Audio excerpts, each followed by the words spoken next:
So you want to know what I do? Well, I'll tell you a story. It happened the other week.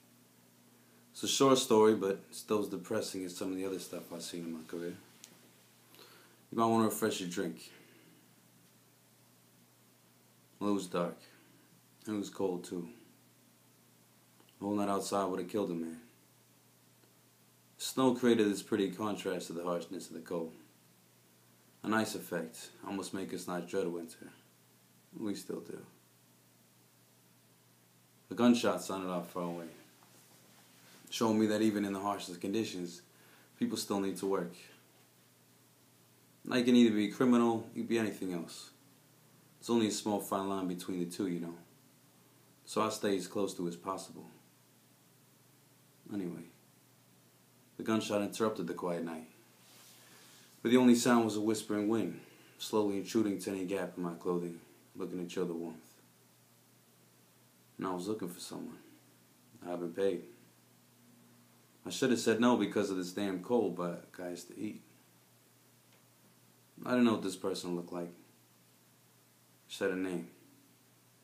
My client wanted me to deliver a message to her. My client said to get to her by any means possible. I didn't ask any further questions. I'd been charged to deliver a message. I checked my gun was still there, bumping against my ribs. Didn't even think my fingers could have managed to keep it level, let alone pull the trigger, such was the cold. Just provides me the feeling of security. Now the girl was said to be a prostitute. I'm not one to judge. People gotta make a living in this piece of shit town. People gotta survive. I'm lucky I landed this job as an investigator. Missing people, the murders, the kidnappings, the rape, the drugs, all my fields of work. In all the many ways I hate this city, I'm also grateful I've always got work. Well, almost grateful. I can't say hope for a pedophile to take a kid so I can justify putting a bullet in his head. Do what we must to move on. You know what I'm talking about. Now, your kind isn't much better. You make money off despair and crime. Like I said, I don't judge. Long story short, I reached the spot where the prostitutes usually were, looking out for their services to theatergoers and drunks. I asked around about the girl. She's in that alley there, boss, one of them said to me.